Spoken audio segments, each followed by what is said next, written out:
Hello दोस्तों, कैसे हैं आप सब। आईएएस पीसीएस साइंस में आपका बहुत बहुत स्वागत है। दोस्तों, हम लोग इस वीडियो में पादप पोषण और हार्मोन से संबंधित अलग अलग एग्जामों में जितने भी प्रश्न पूछे गए उन सारे प्रश्नों को यहाँ पे हम लोग करने वाले हैं। तो चलिए हम लोग स्टार्ट करते हैं। पहला प्रश्न है, निम्नलिखित में कौन सा पादप हार्मोन नहीं है। ए साइटोकाइनिन, बी इथिलीन, सी इंसुलिन, डी जिबरेलिन। तो सही आंसर हो जाएगा सी। इंसुलिन जो होता है वो पादप हार्मोन नहीं है, यह मानव में पाया जाता है। अगला है, निम्न में से कौन सा पादप हार्मोन है। ए इंसुलिन, बी थायरोक्सिन, सी एस्ट्रोजन, डी साइटोकाइनिन। तो सही आंसर हो जाएगा डी साइटोकाइनिन। बाकी ये तीनों जो है यह मानव में पाया जाता है। अगला है, निम्न में कौन सा पौधा वृद्धि हार्मोन है। ए इंसुलिन, बी थायरोक्सिन, सी एस्ट्रोजन, डी साइटोकाइनिन। तो सही आंसर हो जाएगा डी साइटोकाइनिन। तो साइटोकाइनिन जो होता है वो वृद्धि हार्मोन होता है। अगला है, सूची 1 को सूची 2 से सम्मिलित कीजिए तथा सूचियों के नीचे दिए गए कूट से सही उत्तर चुनिए। तो सूची 1 में हार्मोन का नाम दिया है और सूची 2 में उसका काम क्या है।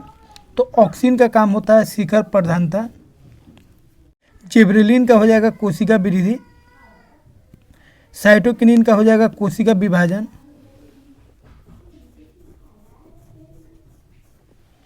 और एबिसिक अम्ल का हो जाएगा वृद्धि अवरोधक। तो सही आंसर हो जाएगा 4 1 2 3, 4 1 2 3, बी ऑप्शन सही हो जाएगा।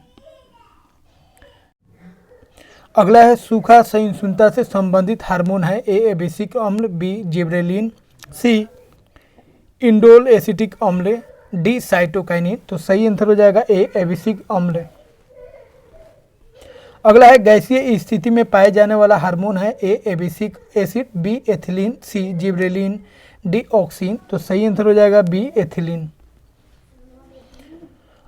अगला प्रश्न है, हरे फलों ब्रैकेट कच्चे फल को कृत्रिम ढंग से पकाने हेतु प्रयुक्त गैस है।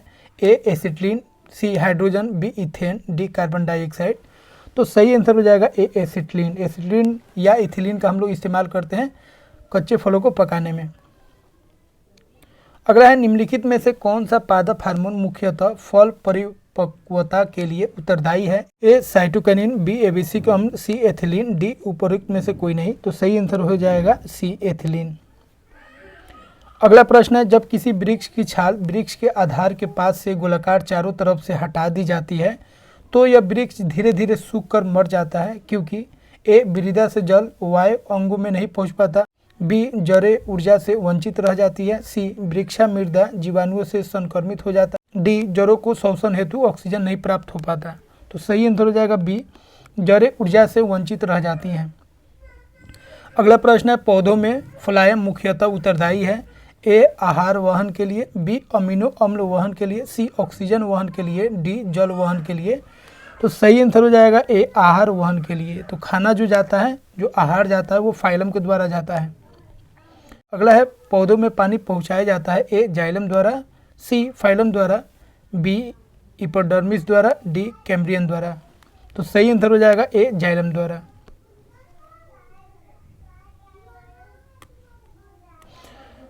अगला प्रश्न है, निम्नलिखित में से कौन सा तत्व पौधे के विकास के लिए आवश्यक नहीं है। A sodium, C calcium, B potassium, D magnesium. तो सही आंसर हो जाएगा ए सोडियम का कोई आवश्यकता नहीं होता है पौधे के विकास में। अगला प्रश्न है, निम्नलिखित में से कौन सा तत्व पौधों में सूक्ष्म पोषक नहीं है। ए आयरन, बी कॉपर, सी मैग्नीज, डी मैग्नीशियम। तो सही आंसर हो जाएगा डी मैग्नीशियम। तो ध्यान रखेंगे 20 तक जितने भी एलिमेंट हैं जैसे हाइड्रोजन है, नाइट्रोजन है, ऑक्सीजन है, कैल्शियम है, सल्फर है, इस सब को हम लोग बोलेंगे, तो इसको हम लोग क्या बोलेंगे, सूक्ष्म पोषक। और 20 के बाद जो है जैसे कॉपर होगा, आयरन होगा, जिंक होगा, इसको हम लोग बोलेंगे बृहद पोषक।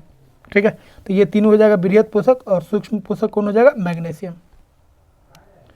अगला है, निम्नलिखित में से कौन सा पोषक तत्व दलहनी फसलों में गांठ गठन के लिए आवश्यक है। A nitrogen, B silicon, C boron, D उपरोक्त में से कोई नहीं। तो सही आंसर हो जाएगा सी बोरोन। तो पौधों में जो गांठ बनता है उसके लिए जिम्मेदार कौन है, बोरोन। अगला है, निम्न में से परजीवी पौधों की पहचान करें। ए घटपर्णी, सी ब्लेडरवट, बी अमरबेल, डी सूरजमुखी। तो सही आंसर हो जाएगा बी अमरबेल। अगला प्रश्न है, प्रसारण की परिभाषा है। ए, एक अर्धपरागमय कला में होकर विलय का प्रवाह। बी, कला के बगैर जल का प्रवाह। सी, अर्धपरागमय कला में होकर कम से अधिक सांद्रता की ओर विलायक का प्रवाह। डी, उपरोक्त में कोई नहीं। तो सही आंसर हो जाएगा सी, अर्धपरागमय कला में होकर कम से अधिक सांद्रता की ओर विलायक जल का प्रवाह। ठीक है, तो होता क्या है, एक मेम्ब्रेन होता है जिसको बोलते हैं अर्धपरागमय। ठीक है, इधर से विलयन जो है इसके तरफ फ्लो करने लगता है अपने आप इस मेम्ब्रेन के द्वारा, और इधर का जो सांद्रता होता है क्या होता है, कम होता है, और इधर का सांद्रता क्या होता है, ज़्यादा होता है, और इसी प्रक्रिया को हम लोग क्या बोलते हैं, प्रसारण। अगला प्रश्न है, अधिक लवण वाले विलयन में एक कोशिका को रखने पर वह सिकुड़ जाती है क्योंकि ए, लवणीय जल कोशिका में प्रवेश करता है। बी, जल बाह्य प्रसारण द्वारा बाहर निकलता है। सी, कोशिका द्रव विघटित हो जाता है। डी, खनिज लवण कोशिका भित्ति को तोड़ देता है। तो सही आंसर हो जाएगा बी, जल बाह्य प्रसारण द्वारा बाहर निकल जाता है। तो जो सेल होता है, कोशिका होता है, उससे जल जब प्रसारण द्वारा बाहर निकल जाएगा तो क्या होगा, सिकुड़ जाएगा, और जब जल अंदर चल जाएगा तो क्या होगा, फैल जाएगा। अगला प्रश्न है, यदि एक कोशिका आकार में न्यूनीकृत होती है जब यह एक विलयन में सब रख दी जाती है, ऐसा विलयन होता है। A, hypotonic. B, hypertonic. C, isotonic. D, संतृप्त। तो सही आंसर हो जाएगा बी, हाइपोटोनिक। अगला प्रश्न है, एक कोशिका आयतन में बढ़ती है जब यह रखी जाती है।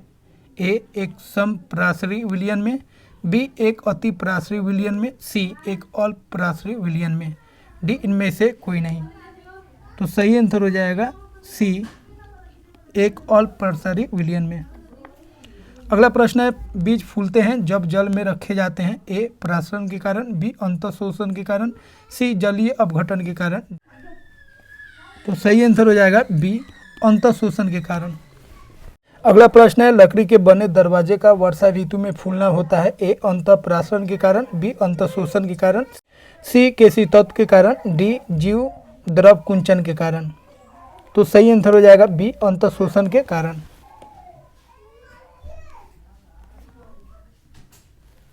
अगला प्रश्न है, उर्वरक का अतिरिक्त मात्रा में प्रयोग पौधों की मृत्यु का कारण बनता है। ए, अंतःप्रसारण के कारण। बी, बाह्य प्रसारण के कारण। सी, अंतःशोषण के कारण। डी, अस्फीति के कारण। तो सही आंसर हो जाएगा बी, बाह्य प्रसारण के कारण। अगला प्रश्न है, भूमि में पौधों की जड़ों के लिए उपलब्ध जल होता है। ए, केशिका जल। बी, आर्द्रता ग्राही जल। सी, गुरुत्वीय जल। डी, इनमें से कोई नहीं। तो सही आंसर हो जाएगा ए, केशिका जल। अगला प्रश्न है, पौधों की वृद्धि के लिए कितने आवश्यक तत्वों की जरूरत होती है। ए, 6। बी, 10। सी, 16। डी, 21। तो सही आंसर हो जाएगा सी, 16। तो दोस्तों, यहाँ पे हम लोग पौधों से संबंधित पोषण और हार्मोनों से संबंधित प्रश्नों को हम लोग यहाँ पे कर चुके हैं। तो मिलते हैं दोस्तों अगले वीडियो में एक नए टॉपिक के साथ।